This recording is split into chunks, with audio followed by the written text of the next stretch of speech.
Garrett, what's up? What's up? Not much. Episode number 10. Whoop, whoop. We made it. We kind of made it. I guess happy Thanksgiving, like night before Thanksgiving. And two, dude, episode 10.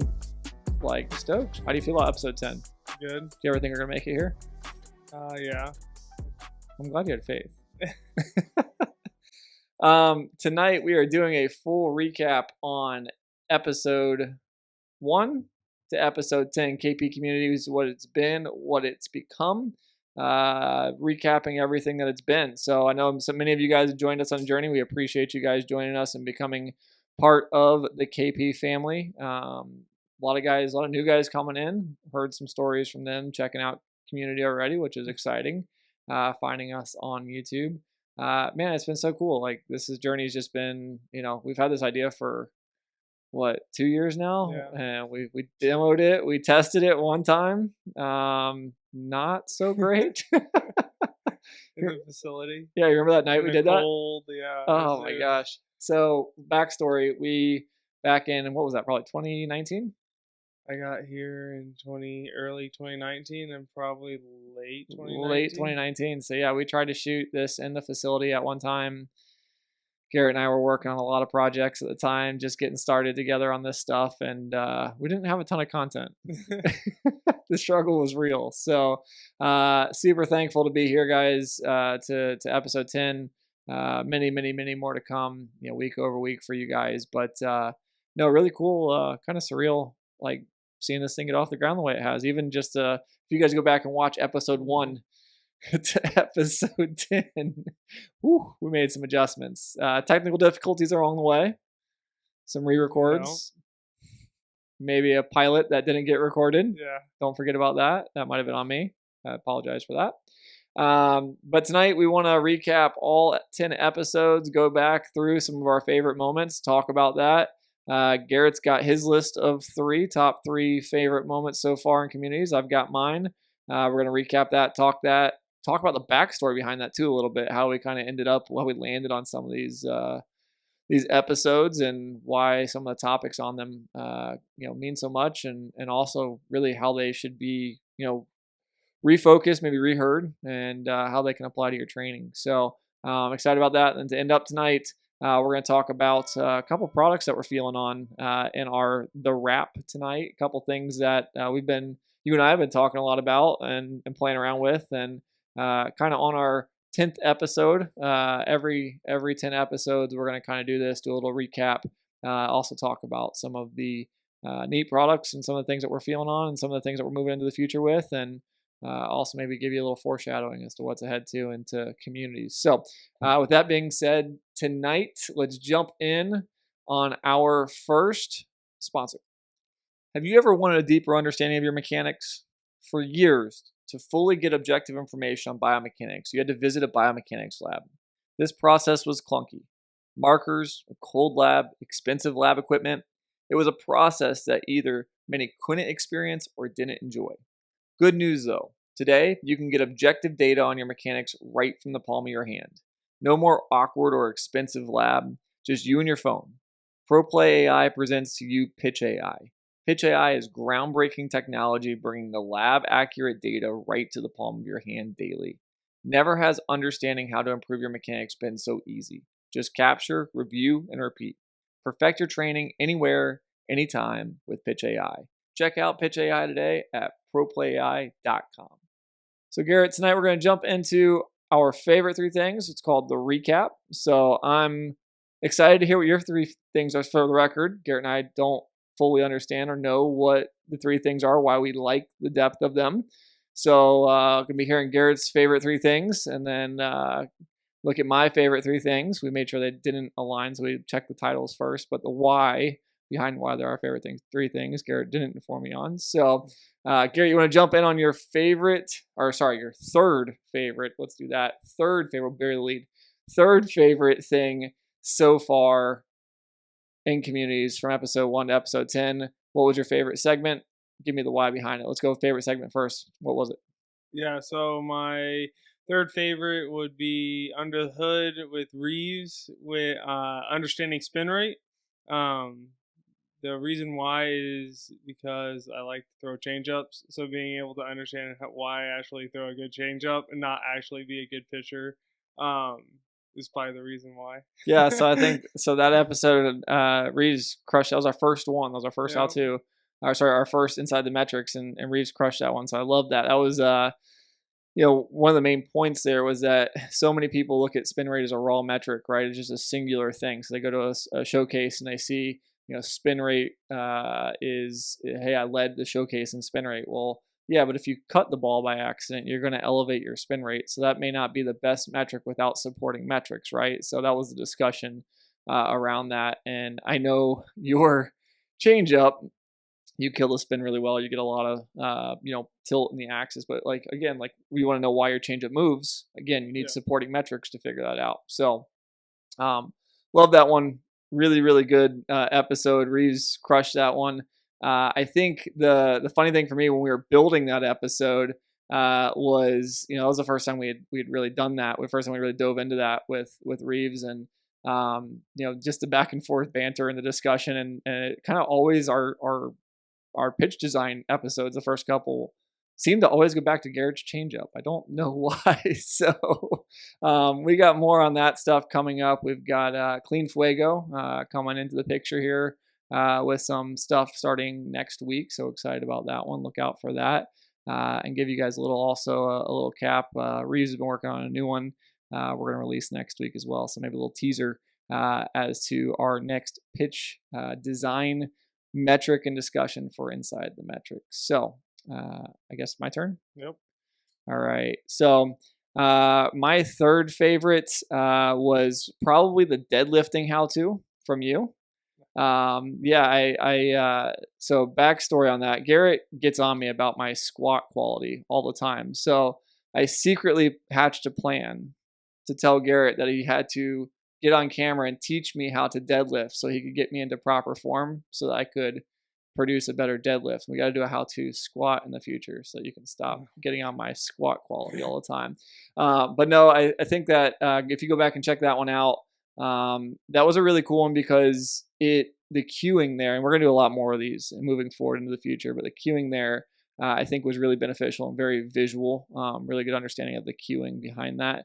Garrett, what were your thoughts on that video? I know this is your first time kind of putting together the cues and kind of like really explaining it in that method. You're a great coach on the floor.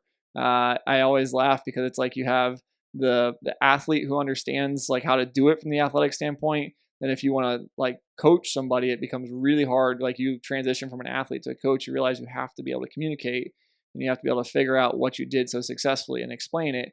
And then there's like building videos above coaching, which is like detailing like how you coached. So talk to me about the process of building that video and kind of some of your thoughts around that video as a whole. Yeah, so building that video, it was one of the first times we've tried to do a lot of things on video with me, and it's interesting because on the floor it just becomes really natural because the guys are listening, it's just the flow of the floor.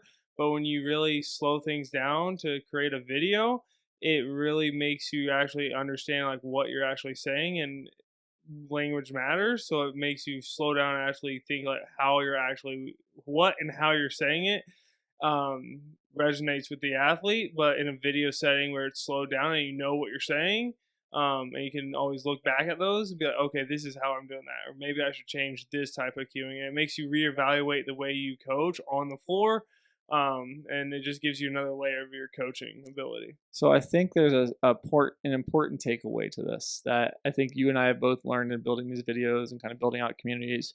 And I give it to the athlete a lot, and it's something that when we have athletes come in, a lot of times guys come in, they just want the program, right? They just want to they want to do. They don't want to necessarily go beyond the do, right? And so they come in, they see this great facility that we have, and they listen to the coaching, and they're bought in, and I love the fact they're bought in. But the value really comes in going through like our online content and Coop. It really comes in and asking us great questions. And so you're talking about the communication standpoint, right? So how many times in life, like until you and I have sat down and really had these conversations, like Garrett, why do you coach that exercise the way you coach it? And you go, well, and you give me this, this, and this. And I go, okay, well, let's detail that and let's make it where we can deliver it in a visual on screen for the athlete and deliver it so concisely that it makes sense. Like if you're an athlete and you're wanting to learn how to do something and you're wanting to learn how to break it down, like it really takes you asking the questions, the right questions, and really understanding the process well enough to be able to explain it, right? And so I think that's where the communication side of it comes in, that I look at the athlete to coach discussion standpoint, right? As an athlete, if you can articulate your question well enough, right? And as a coach, if I can give you information back well enough, as an athlete, you should be able to articulate that information further. So it kind of plays on like, if you're a great coach, you can educate and build great athletes, right? Great leaders build great leaders. It's kind of one of the things in business I hear a lot, like great leaders build great leaders. In athletics, it's great coaches build great athletes, right? Or great coaches can build up great coaches as well. Basically, taking an athlete from being an athlete to transitioning them to a coach. Not that all athletes need to be coaches, but the awareness of what they're doing, the understanding of what they're doing is important, and we need to be able to kind of bridge that gap into education. And so, one thing that I think of the takeaway that you and I have learned in all this stuff is, man, like how important is it that the athlete's able to communicate and articulate what it is that they're doing? So, a learning process for us, young in our journeys as coaches. I still don't see myself as a coach today, but that's okay. Like I just, it's hard for me to put myself in that shit. I still feel young enough to be a player, right? Like, and I'm sure at times you do too, still being an athlete. So, but yeah, that was my third favorite was the deadlifting how to.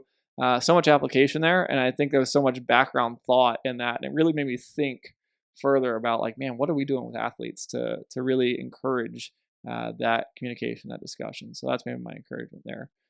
Garrett, let's move on to number 2 for you. What'd you have here on number 2?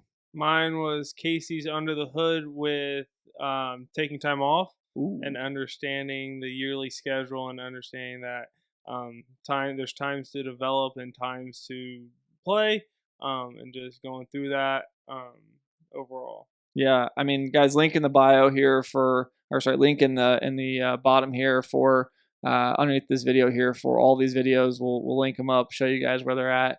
You guys can go check these out. But I think that one's a great one just to rehash exactly how we should be structuring annual play. I got that topic from Jamie Moyer. I mean, I'll always give credit to him. When I was 16 years old, Jamie came into a training room. I was rehabbing at the time. Jamie came in and said, "Hey, how many months of the year do you take off?" And I remember I didn't have an answer for him. I was like, I don't know, like perfect game rank top 50. I don't know, like I didn't have an answer, right? I got to keep my perfect game ranking up. And he said, well, the pros take 4 to 5 months off, so why don't you? And I'll never forget that. I mean, still to this day, it baffles me, right? We have grown men, 25. I had this conversation today with a parent. We have grown men, 25 years old, 35 years old, 40 years old. These guys take 4 to 5 months and develop themselves. They give themselves a safe place to fail because they understand the value of moving through failure, right? Giving themselves a safe space to fail. They understand the value of giving their bodies time to develop and prepare for the following season. They evaluate the previous season. They set new goals. They refresh their goals and their micro cycles, and they crush it. They just go after it in the off season. So how many times are we doing that as youth athletes or as amateur athletes, right? We look at this and how many times have we reestablished our goal? How many times we set forth a plan for that long period of time? We just don't, right? And so I love that. That's a great one. I'll say for me, my second favorite one on this was one of our more recent ones with a great friend, Steve Merriman. And it's in this space too. Parents get caught up. I'll move into this one. Parents get caught up in recruiting, right? So when we talk about recruiting, we oftentimes look at showcases. We oftentimes look at the magic number of 90 miles an hour. We oftentimes get caught and infatuated this idea that my son needs to be a Division I player, or players get caught up in the idea that I need to validate myself and be a Division I player. Well, that's awesome, right? There's a lot of horror stories in Division I. Number one. Number two, the way that you go about that process is typically you have to develop your talent. You have to develop your physical abilities, your athleticism, and kind of grow from there. Garrett, do you have any takeaways from that one with Steve? Just that there's a lot more to it that coaches are looking at than just Throwing baseball's really hard. So I think that's a great point, because we've oversimplified this on Twitter and on Instagram, right? We've made it about 90 miles an hour, about 95 miles an hour. While it's important, absolutely, we still have to pitch. Steve made reference in that video to one thing. He said, I'm looking for athletes who know how to move. And that, I mean, when he said that, I that was something that I kind of stopped on. Like, I don't think about it that way, right? And you and I talked even further about the importance. Again, going back to that development, same thing you talked about a minute ago. Going back to that development, building that cycle. How do I get myself into a position to be a better mover? If that's something that a Division I pitching coach is telling you he's looking for, you better find a way to start doing it. So, Garrett, number 1. Where are we at here? What do we got? Number 1. Yeah, so my number 1 is why you should stop grinding. Ooh. Hold on, when was that? Because that was episode 2 or 3. It was really early. It was in the AMA, right? It was in the AMA. I know we created a short for it, but it was an AMA early on. I think 3 or 4. I think it was when we first got this desk. Actually, I think it really was. It was like, I think it was this first desk, because I remember you're on this side and we switched. So okay, so it's 3 or 4, but I like that one a lot, and just because there's a huge misconception in all of sports, not just baseball, that more is always better, or you should always feel tired, or you should always feel a certain way, or how training actually should be done. And very few coaches and very few athletes understand that it's not always you feel tired, or you should feel tired or destroyed or sore. There's reasons why certain training needs to be done, and how you're supposed to feel on those training days, and go heavy on certain days, go lighter on others, and understanding the full development process, and not just run yourself into the ground every day just to make it look like you're doing something right. Yeah. So those of you watching, stop grinding. Kidding. It's more than that, right? Like, It's not about this idea of grinding. I love that. Like, I got a little fired up on that one that night. It's all right. It happens from time to time. So, and also, by the way, side note, the original desk was just not a great look. Episode 1, 2, we've upgraded a lot since. But no, I think that was one of my favorite ones as well. I didn't put it on my list, but I kind of forgot about it, to be honest with you. But I'm glad you brought it up. I'll drop I maybe make that one a new video. Drop that one on YouTube as well, so people can see that one as well. But yeah, I think we've over glamorized things on Instagram. You and I laugh all the time. Remember, hey, first community episodes we did average. With the question mark, average. Yep. Post where guys are pushing giant sleds with 1,000 pounds on poorly designed AstroTurf, or maybe even more slippery sleds. The weight kind of defeats itself at that point. Or people sitting on top of the sled makes it even funnier for me. Yeah. Hashtag grinding. Off season's here. Posts are coming. I promise you, somebody's going to be deadlifting 600 pounds. Yeah. You're going to be getting some big sled pushes. All within application. There's reasons for doing a lot of things. The programming is what's key. That was really kind of the big takeaway on that one, right? Was just we got to make sure that there's purpose to it. And too often it's just we're doing stuff to just make it look like we're working harder. As the old saying, you got to work. It's working smarter, not harder. And as much as that's kind of like become a cliche and whatever, I mean, in this case, in terms of fatigue management, understanding our body and building ourselves appropriately, it is about working smarter. People think work smarter and you do less. It's actually work smarter and get more out of working smarter, right? And so I think that's a great episode. I'm glad you brought that one up, because I kind of forgot about that one. I also have an AMA for my number 1. You ready for this one? Drum roll. Yeah. Okay. My favorite one, my favorite question, the favorite segment topic that we had was somebody asked why we have the term or the hashtag climb the mountain. And I do get this from time to time, because it is a little off topic. It's not, I say hashtag climb and people kind of look at me like, but it's like throw, like hashtag throw question mark. Like, why are we climbing? And it comes from the early years of KP. And I do talk about that. I talked about how we were handwriting data at one point. and how we just use that phrase as a mantra. It's been on wristbands, it's been on T-shirts, it's been on stickers at one point. I don't know if you were even here for that. And it's been on a lot of things, backgrounds for computers, and but it's really been the mantra and the backbone of KP. So I think to recap that, it really is a mindset, continuing to climb, continuing to step forward. That was also a discussion we had around the same time. This idea is that we want to just keep moving upward. We just want to keep moving forward, see the data moving upward. And oftentimes it's not a direct path to the top. It's a winding path. I always used to tell guys, it's not that I believe that we always have the best program in the country for guys. It's that I believe our program, our program, I used to say it's not that our program doesn't have faults. It may not be the best program in the country, but it's going to get you to where you want to go. And that is that we just get to the top of the mountain eventually. And most programs, they have a path, right? They're going to get you where you want to go. I feel like our path's a lot faster than 99.9% of paths out there. And that's just kind of me, hopefully being a little bit humble and having some humility around this, right? We're not perfect as coaches, and our facility is not perfect.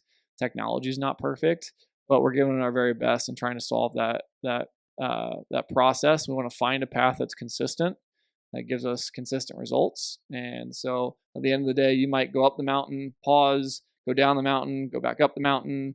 There might be a cliff that you have to walk around, but eventually, if you keep moving upward, you're going to get to the top of the mountain. That was kind of the idea of Climb the Mountain as a whole, as a mantra. So if you guys see that on our social medias, on our YouTube, you guys know what that means. You guys can follow along, and it is something you'll see me constantly to finish text messages or constantly to finish posts. I usually give it a little pound sign, little bicep, and a mountain, which the mountain stands for Climb the Mountain. So hopefully you guys have caught on to that. You guys believe in that mantra as much as we do. We'll continue with that moving forward in KP's existence.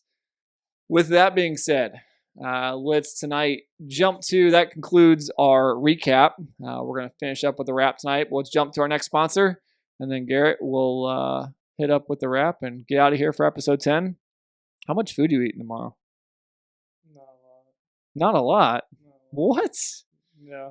This man is a champ of eating, I think. We need to put you in like some sort of food eating content. I don't do well. I don't do well in that stuff. No. We're gonna test that. We're gonna put that to the test. Maybe a little Friendsgiving. I'll bring over like a big turkey or something. See how much you can put down. Let's jump to our next sponsor. As we know, it is critical to further our education as coaches. To continue education, it is important to have deep relationships with other leading coaches and leaders in the baseball industry. That's why Connecting the Dots Baseball Conference was created. The CTD goal is to ensure meaningful one-on-one conversations with industry leaders. This conference goes beyond the presentation and connects both your further knowledge with an industry-leading network. Join CTD on December 3rd through the 5th in Knoxville, Tennessee. For more information on CTD, visit ctdbconference.com, where you can learn more about the conference, see the speaker list, and of course, buy tickets. Moving on tonight to the wrap. Tonight for the wrap, we're going to talk about a couple things. First off, we're going to wrap up our last 10 episodes. So, Garrett, congratulations on 10 episodes. Yeah. Awesome. Good. We are going to talk a little bit about some of the things that we've been talking about in the last 10 episodes behind the scenes with technologies and other things that products that we've been feeling. Give you guys some recommendations around things that maybe you guys can add into your training or just study a little bit more, maybe pick up if you guys like the products themselves. Give you a little bit of why we like those products. And then beyond that, we will close out tonight and talk a little bit about the future of community. Some episodes we have coming up with some special guests. Excited about it in December and moving into the next couple weeks, the next 10 weeks, another 10 weeks. Here we go. See you in 2022. So tonight, Garrett, give me a product that you've been feeling on. I know we've been talking about this a little bit. Why don't you give me a little bit about what you've been looking at, what you've been studying, what you've been wearing? Give me a little product breakdown. Yeah, so the product that I've been using for the past 3 months now, I think so. Polar M2. This is the thing I have on right now. You can see it. Yep, and he we has both that. have Yeah. them. Yeah. Recommendation. It seems to be like a disease that's been trending lately amongst all of our friends. So Yeah. Biggest reasons I got this. So I was looking at multiple things like Oura Ring, stuff like that. The biggest thing for me being a weightlifter, I needed a device that I could wear during lifting. An Oura Ring, obviously, I can't wear a ring while I'm lifting because it's gonna scratch the bar. Obviously, it's not comfortable either. Um, but Secondarily, the way it tracks sleep is one of the best on the market. And looking at those metrics and stuff every day, it doesn't tell me what to do. It just gives me the numbers, and it gives me the ability to be like, okay, listen to my body and understand that my data says this. My training sessions still me. I still have to go and train. Doesn't mean just because I had a bad night's sleep, I just do nothing. And it just gives you the freedom to have the data, but also be able to adjust training based off of that data and see day-to-day fluctuations. things I know you really like about that product, and things I like as well, the access to the data. You can get CSV files, pull actual raw data, and look at things. So us being nerds, the way that we go about things, people look at like Whoop Strap or Oura Ring or other, Fitbit and all these other products, Apple Watch. You and I did a lot of research, did a lot of studying on, kind of why we wanted to pick one of those groups and go after it. Polar just has like the highest end LEDs. It's the most accurate model of sleep. And so it's been a huge change for myself, even doing a lot of endurance stuff, figuring out like how to monitor and measure that. It's one of the only watches at that price tag that does triathlon stuff, measuring all three. Not that I really need it because I'm not doing a triathlon anytime soon. Not that you definitely don't need it. Your triathlon's getting from the car to the facility in the morning. Garrett's pretty strong and he's pretty hefty right now. He's been putting on the weight, so good for good reasons. But no, I love it every day. The activity side of it's been really cool too. So yeah, you guys definitely check it out. Again, we'll link it in the bottom here. And throw it up on the screen so you guys can see what we're talking about. But definitely want to check out if you're considering monitoring heart rate, monitoring sleep quantity or quality, just an everyday wearable. Definitely Polar M2 is one that we recommend. So beyond that, product I'm feeling on right now, the New Balance Minimus series. I've been wearing those suckers for like 2-3 years now. But stopped at an outlet mall the other night in Orlando and just happened to drop into a New Balance store, and I saw some new ones that are out there, and they're like so cool. Like I'm obsessed with those shoes. I think one of the biggest things we see with our athletes, we see these giant, like Adidas makes these massive heeled shoes, and when we're talking about things like lead leg or even like lifting quality, we're trying to train stability of the lead leg or of a single leg or just understand movement on a single leg in general. We've talked about the importance of that in community. Like, your shoes are fighting against you. Like, your shoes, athletes, your shoes are fighting against you. So definitely check out the New Balance Minimus series. I know you have Nike Metcons. Look, if we want to choose camps here, all right? Like, I'm a Minimus guy, Garrett's a Metcon guy. We won't get into it. But no, there's other shoes out there too that are great. What other ones what do you think? I mean, I like the Vivo, yeah. Vivos. I like those. Yeah, we've seen those. We've seen a couple guys have those. A couple pro guys have those. Even there's other companies like Adidas have like indoor soccer shoes. Yep. That are great. They're flat. They're very athletic. They move well. Yeah, those are great shoes to look at. They kind of pinch up at the toe around the end, which I don't really love. But again, same thing. Like, you're just looking for a flatter shoe to provide a better base. So I've been feeling on the New Balance Minimus. I definitely recommend checking them out. If you're one of those athletes that has those big old thick, foam pad shoes on the bottom, definitely something to look into. So, that's kind of what we've been looking at recently, I guess, in terms of products. Hey, listen, I'm getting more activity than you are today. I'm just telling you that right now. Where you at? Where you at? Where you at? I'm at 103. 68. But I also worked out and the heart rate sensor I didn't wear it, so that's at least 150. Excuses. He's making excuses. All right. Moving on tonight to wrap it up, to close everything out. Really cool episodes coming up. We've got a whole week of Ball Flight coming up. We've got a whole week of Pro Play coming up. Mike Sohn's going to be dropping to replace Garrett. Sorry, Garrett. We only got 2 mics, man. Sorry. We've got Mike stopping in to replace Garrett as a host, as a co-host for an episode. We've got Reeves dropping some new stuff on ball flight. We've got some of our pro guys, some of our big league guys have volunteered their time. They want to stop in and add in on the channel. So they'll be either stopping in as a co-host or they'll drop in on video. Pretty excited to give you guys an opportunity to ask questions to them as well. We got the People's Lab. We're going to be launching another episode of the People's Lab and bringing you guys some more content with some more of the game's best. One of my favorite things we have coming up in the next 10 weeks, it's coming fast too, is ABCA. So we'll be going live from ABCA, answering some questions, talking about what we got on the floor. We're going to try to do it from our booth. No promises, but we'll see. Try to do it from our booth, depending on how our Wi-Fi connection is. But we're really excited to be dropping some products. We got a 10 by 20 booth, introducing a new company partnered with us at that time, introducing our app, which is going to be running live here as of next week in beta for us, launching it full with all of our clients by the end of the year.